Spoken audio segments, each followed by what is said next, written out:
In this lecture, we're going to refactor our code base with actions. Currently, I'm looking at the register function we created in the register form component. Two requests are being made inside the function. One request is for the authentication service. Another is for the database. Both requests are necessary for registering the user. Aside from this, the rest of the function updates the properties for the alert messages. The code we've written in the function can be broken down into two parts. There's the logic for manipulating the component, and another for manipulating the state. We should separate this logic. The code for manipulating the state will be put into an action function. We'll leave the rest inside the component. Let's begin using action functions. Switch to the store file where our state is managed. Inside the exported object, we're going to add a property called actions. The actions object is where we can define action functions. Inside this object, we're going to create our first action function. We'll call it register. On this function, add the async keyword. We're going to perform asynchronous requests inside the function. In addition, I'm using a regular function, not an arrow function. The developers of Pinia recommend regular functions for one reason. The this keyword gives us access to the state. If we were to use arrow functions, we would not be able to interact with the state from our actions. The register function will make a request to the authentication and Firestore services. We've already written the code for making these requests. We can copy them over to this function. Switch to the register form component file. The requests are made in the try blocks. Cut both pieces of code inside the try blocks. Paste them over to the register function in the store. Here's what you should have. In the register action function, we're calling the create user with email and password and add functions. We're going to remove the assignment to the user credentials variable because we don't need to log it anymore. If you're using Visual Studio Code like me, you may be receiving errors because the authentication and users collection objects are not defined. We'll need to import them. We can copy the import statements from the register form component. Switch back to it. Cut and paste the import statement over to the store file. There's one last thing we will copy over to the register action function. In the register function for the register form component, cut the line of code where we update the user logged in state property. Paste it at the very end of the register action function. Like I said before, we can access the state of a store from within an action by using the this keyword. The next step is to update the argument values inside both functions. If we look carefully, we're attempting to access the values object from the component. However, we're not in the register form component. We don't have access to this data property anymore. We'll need to pass them on to the register action function.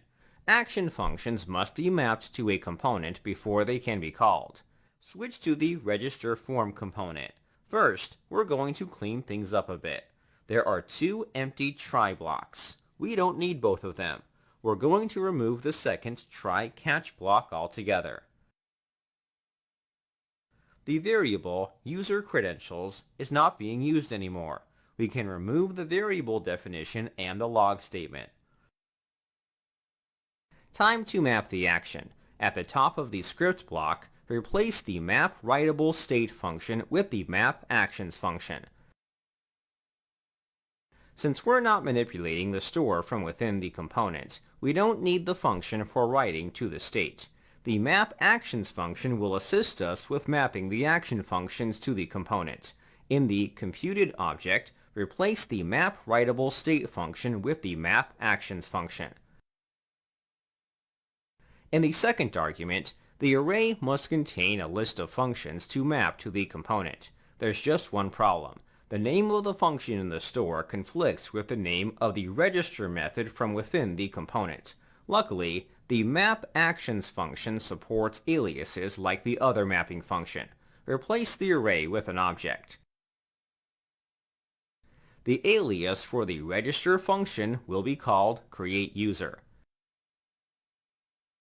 Before calling this function, actions are not meant to be mapped to the computed object. Instead, they must be mapped to the methods object. Move the mapActions function from the computed object to the methods object. We can safely remove the computed object from the component's configuration options. Let's scroll to the try block. Inside this block, call the this.createUser function with the await keyword.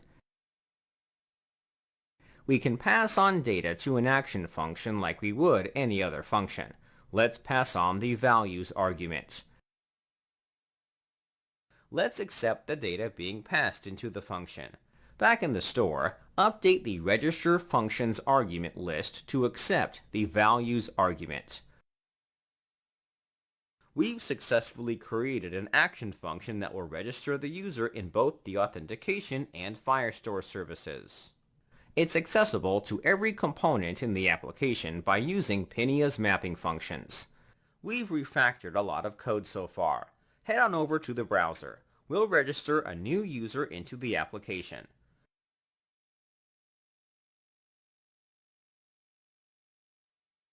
We'll want to check the Firebase console to verify that the user was created.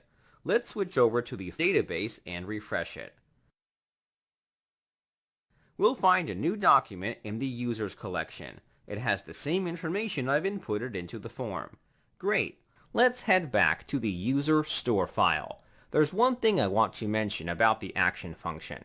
You'll notice I'm not wrapping the requests with a try-catch block. While it's not necessarily wrong to handle errors in an action function, we don't need to in this case. We can let individual components handle it. This strategy allows for more flexibility. If components need to handle errors differently, they can. That's all there is to it. By using actions, we have a reusable function for registering the user. The register action is available globally to every component in the application. Hopefully, I have convinced you to use actions. The best part about actions is that they're reusable. If we had an admin dashboard, we don't have to worry about writing the request twice. We can dispatch the action as we did in the register function.